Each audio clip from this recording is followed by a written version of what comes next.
अस्सलाम वालेकुम। आज के लेक्चर नंबर 26 के साथ मैं शाहिद हुसैन एंड आज के स्पीकिंग की तरफ चलने से पहले अनाउंसमेंट वही है। आपकी काइंडली अटेंडेंस कंप्लीट करें एंड होमवर्क भेजा करें एंड जो पिछले वाले अटेंडेंस आपकी कंप्लीट नहीं है वो कंप्लीट करें एंड स्पीकिंग आपकी अभी तक अच्छी नहीं हुई तो आप काइंडली पिछले वाले लेक्चर 1 से लेकर यहाँ तक कम फिर से सुने ऑनलाइन, ठीक है। डाउनलोड ना करें, ऑनलाइन सुने, ठीक है। अब हम लेक्चर की तरफ चलते हैं। आज की स्पीकिंग क्या है देखें। आज हम जेरंड पढ़ेंगे। क्या पढ़ेंगे? जेरंड्स, जेरंड, ठीक है। जेरंड का मतलब ये होता है वर्ब की फोर्थ फॉर्म, जिसको हम आईएनजी फॉर्म पे बोलते हैं, प्रेजेंट पार्टिसिपल बोलते हैं, फोर्थ फॉर्म बोलते हैं, ठीक है जी। तो उसको हम नाउन भी कह सकते हैं। कैसे? जब वो सब्जेक्ट की जगह पे हो या ऑब्जेक्ट की जगह पे। जैसे ये जहाँ यहाँ पर देखें, रीडिंग इज़ गुड, तो रीडिंग यहाँ पर फोर्थ फॉर्म है लेकर सब्जेक्ट की जगह पे, तो मैं यहाँ पर क्या कहूँगा, ये जेरंड है, ठीक है।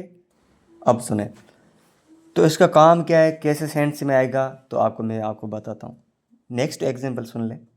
स्पीकिंग इंग्लिश इज़ इम्पॉर्टेंट, ठीक है। यहाँ पर स्पीकिंग फोर्थ फॉर्म है वर्ब का, लेकिन वर्ब नहीं कहूँगा, यहाँ पर नाउन कहूँ, क्योंकि सब्जेक्ट की जगह पे आ गया है।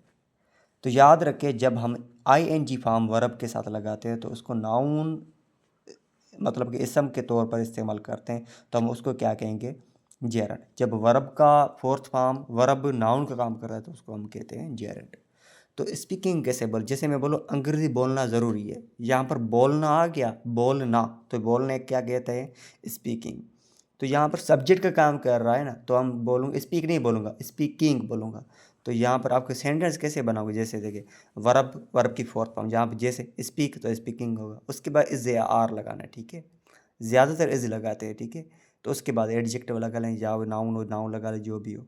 जैसे देखें, लर्निंग इंग्लिश इज़ ईजी, ठीक है। Speaking confidently is important, reading daily is a good habit, ठीक है। तो यहाँ पर सब्जेक्ट की जगह पे वर्ब का फोर्थ फॉर्म आ रहा, तो इसको क्या कहते हैं?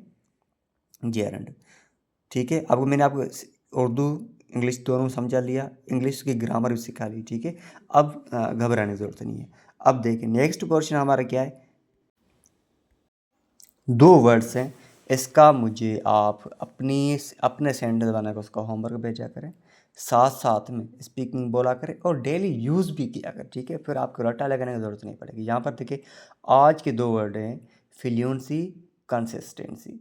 फ्लुएंसी मतलब कि हम यूँ बोलते हैं ना इंग्लिश, कभी कभी फ्लो हमारा मतलब तेज़ नहीं बोल सकते, तो हम उसको कहते हैं ये आपकी फ्लुएंसी अच्छी नहीं है। तो मतलब स्मूथ स्पीकिंग एबिलिटी, मतलब साफ साफ बोलना, तो हम उसको क्या कहते हैं? फ्लुएंसी। जैसे फ्लुएंसी कम्स विथ प्रैक्टिस, जब इंग्लिश की ज़्यादा प्रैक्टिस करो तो फ्लुएंसी आपकी अच्छी बन जाएगी। जैसे हम कहते हैं ना, माय नेम इज़ ऐसे करते, तो जैसे मेरी फ्लुएंसी अच्छी तो मैं यूँ बोलूँगा माय नेम इज़ शायद, ठीक है। नेक्स्ट है कंसिस्टेंसी, मतलब ऐसा काम जो रेगुलरली करें। हम करते हैं ना 2 दिन काम करते उसके बाद छोड़ देते, ऐसा नहीं, डेली करें। तो डूइंग समथिंग रेगुलर, उसको हम कहते हैं कंसिस्टेंसी। जैसे consistency is the key to success, ठीक है। अब आप मुझे फ्लुएंसी और कंसिस्टेंसी का क्या कहते हैं, सॉरी, कंसिस्टेंसी पे 2 सेंटेंस बनाए। नेक्स्ट हमारा क्या है, ये मैं आपको सेंटेंस दे रहा हूँ, उसकी मुझे इंग्लिश में सॉरी सिंधी या उर्दू में ट्रांसलेट करके वॉइस भेजिए, लिख कर भेजिए। Speaking English is important, learning daily is necessary, reading books is useful, ठीक है। या इन दोनों की क्या करें, ट्रांसलेट करके मुझे भेजिए। आज के डेली स्पीकिंग का टॉपिक है माय हॉबी। आप क्या हॉबी आपकी क्या होती है, ठीक है। जैसे मैं बोलूँ मेरी हॉबी है, मेरी हॉबी तो नहीं है, मैंने एग्जांपल दिया है। My hobby is reading book, मेरी ये आदत है, ठीक है, शौक अपने अपने।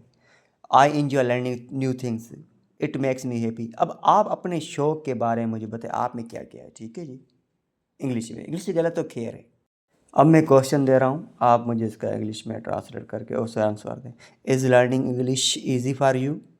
Is speaking English important? Do you enjoy reading books?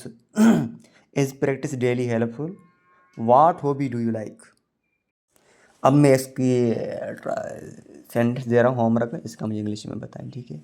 अंग्रेज़ी सीखना आसान है, रोज़ाना पढ़ना ज़रूरी है, किताबें पढ़ना अच्छी आदत है, प्रैक्टिस करना अहम है, अंग्रेज़ी बोलना ज़रूरी है, ठीक है। अब जेआरएन का काम देखें, उसका सेंस देखें, ये समझ में आ चुका है, ठीक है। अब हम यहाँ पर लेक्चर को वाइंड अप करते हैं। सब्सक्राइब नहीं है तो चैनल को सब्सक्राइब करें एंड बाकी अटेंडेंस यूट्यूब पे लगाएं, ठीक है जी। Thank you.